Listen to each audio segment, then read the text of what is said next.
Amado Jesus, em um momento de profunda tristeza, Marta pediu por teu socorro e tu foste ao encontro dela e lhe perguntou: crês nisto?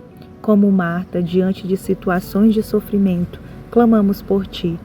Apesar de muitas vezes não conseguirmos crer o suficiente no mistério do teu amor, a incredulidade tira de nós a esperança de que fazes coisas impossíveis de serem compreendidas pela razão humana.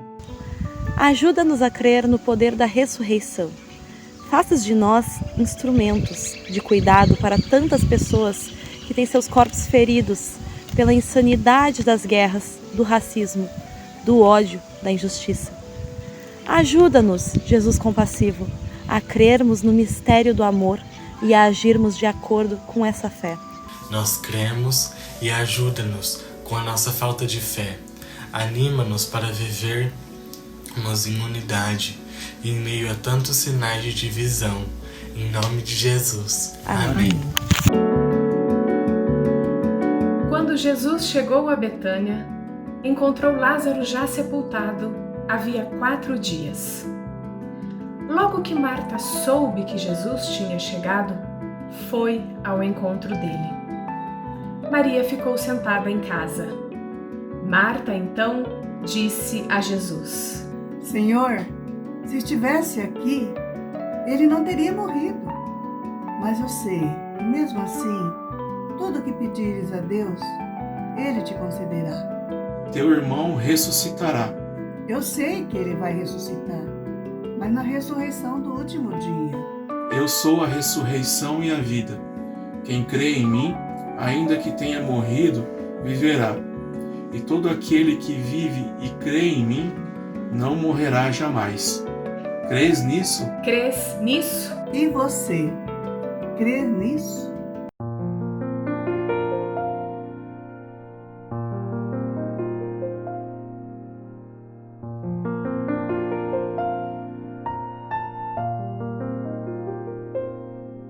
Então Jesus declarou: Eu sou a ressurreição e a vida. Eu sou a ressurreição e a vida. Quem crê em mim, ainda que morra, viverá. Quem crê em mim, ainda que morra, viverá.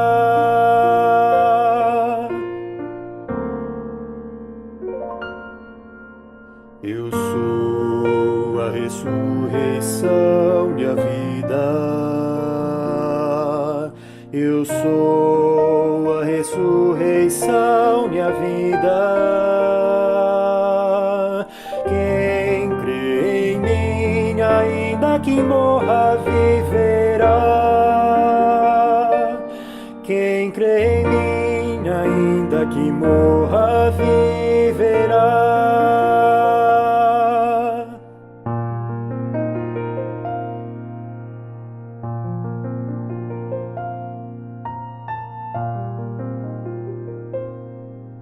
João 11:25.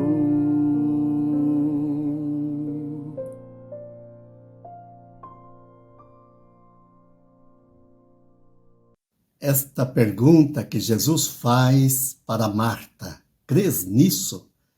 Em João 11:26, nos leva à pergunta, de fato, sobre o que significa crer, tanto para a comunidade de João, quanto para a comunidade do nosso tempo, a igreja no século XXI. O texto citado está naquele contexto no qual Jesus declara para Marta que é a ressurreição e é a vida. E aquele que crê nele, ainda que morra, viverá. E por isso ele pergunta: Marta, você acredita nisso? Essas palavras foram ditas a Marta pouco antes de Jesus realizar o milagre da ressurreição do seu irmão, o Lázaro. E por isso esse trecho é um dos mais profundos e consoladores de todo o Segundo Testamento. Toca no coração da fé cristã, que é a promessa na vida eterna. E a vida que se encontra em Jesus. Ele afirma: eu sou a ressurreição e a vida. Então Jesus não apenas oferece a ressurreição como algo futuro, mas se apresenta já como a vida aqui e agora, a vitória sobre a morte, a vitória sobre a tragédia, a vitória sobre os dramas que a humanidade sofre. E quando ele fala, eu sou a ressurreição e a vida, antes de perguntar a Marta se ela crê nele, ele está fazendo, na verdade, uma declaração. É uma declaração da identidade divina. E é um dos 7 eu sou que nós vemos presente no Evangelho de João. Ali revela que a vida eterna não é meramente um destino após a morte, mas vida eterna é uma realidade presente para quem está unido a Cristo pela fé. Por isso a pergunta é: crês nisso? Você tem fé na verdade que Jesus propõe, na boa nova, no seu evangelho? E está no contexto da primeira afirmação: aquele que crê, ainda que morra, viverá. Então, de algum modo, mesmo que o corpo morra, a vida em Cristo não é vencida pela fé. Esta pergunta, que sentido tem para a comunidade de João? O crês nisso tem uma dimensão pessoal e tem uma dimensão comunitária. A pergunta é endereçada para a pessoa e para a comunidade onde ela vive, de tal modo que a resposta precisa ser pessoal e também comunitária.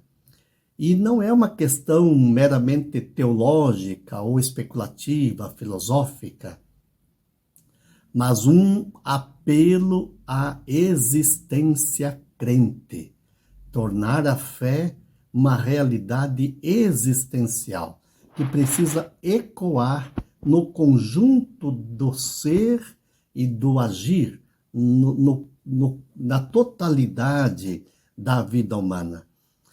Então, a fé para a comunidade de João mostra, de alguma forma, que é o elemento central da relação entre a comunidade e a pessoa de Jesus, e também para a nossa comunidade. A fé é o elemento central que nos relaciona, que nos conecta com a pessoa de Jesus.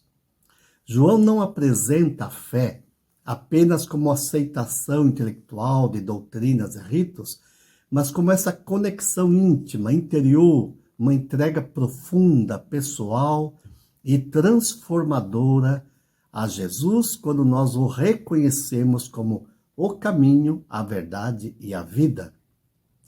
Crer, no contexto joanino, é confiar plenamente em Jesus, reconhecendo sua divindade e, por isso, permanecer ou pertencer à comunidade dos crentes. É formar comunhão entre as pessoas que creem em Jesus. Por isso, desde o prólogo de João, no capítulo 1, versículo 12, vemos que se afirma que a todos quantos o receberam, de alguma forma, deu-lhes o poder de serem feitos filhos de Deus e crerem no seu nome.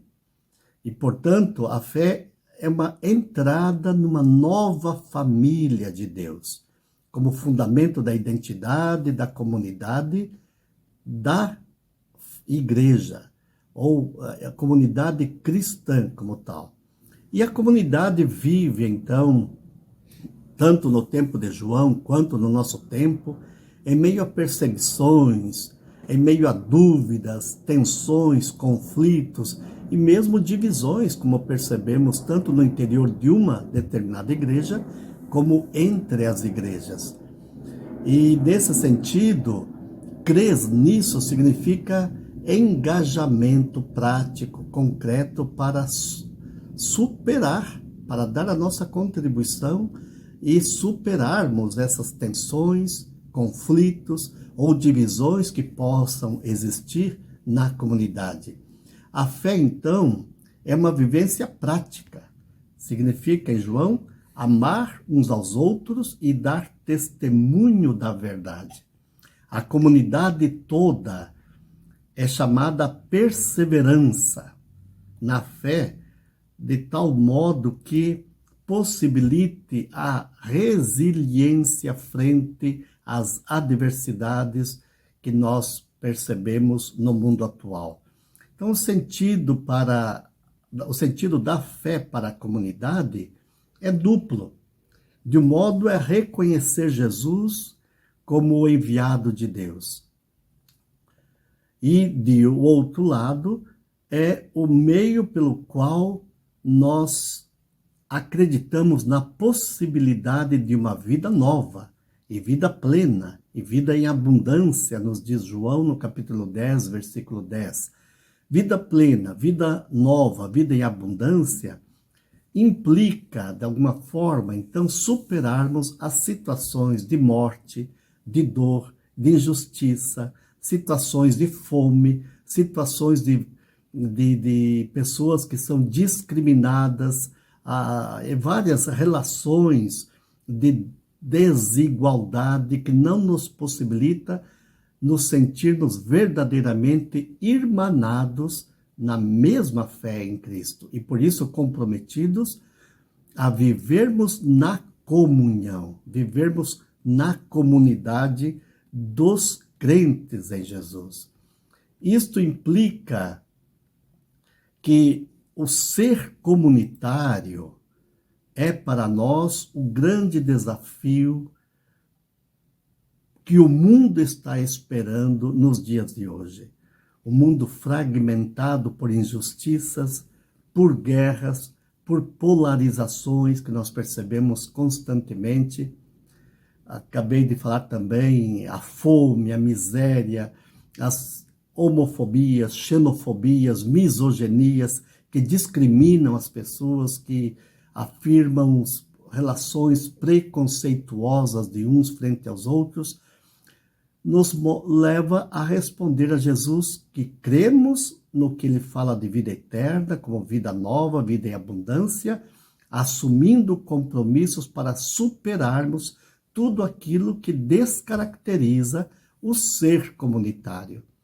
Então, em todas as igrejas, nessa semana de oração pela unidade dos cristãos, urge nós identificarmos o que nos une, o que nos vincula, o que possibilita um verdadeiro testemunho da mesma fé em Jesus Cristo.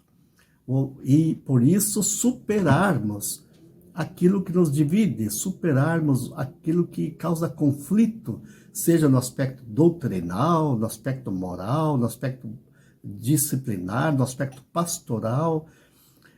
Enfim, não há como responder de modo convicto que cremos em Jesus e na sua verdade, se entre nós, igrejas, existem formas de crer que nos separam, que nos dividem e muitas vezes afirmam inclusive posturas de concorrência de umas igrejas em relação às outras.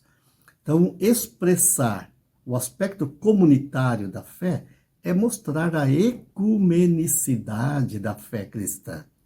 Esse aspecto comunitário que mostra o cristianismo como algo essencialmente prático, numa orientação para relações de fraternidade, de igualdade, de cooperação entre os povos, entre as culturas e naturalmente, volto a dizer, entre nós, igrejas, que lutamos para mostrar ao mundo que verdadeiramente Jesus Cristo é Deus, Senhor e Salvador, que propõe uma vida plena em abundância, e por isso somos os primeiros a darmos testemunho desta verdade pelas relações de comunhão entre as várias formas de crer no mundo cristão.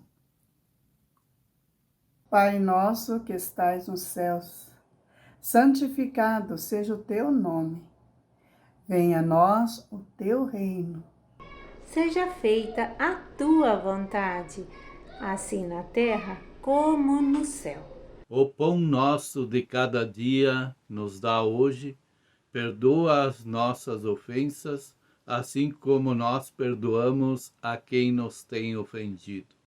E não nos deixes cair em tentação, mas livra-nos do mal, pois teu é o reino, o poder e a glória para sempre. Amém.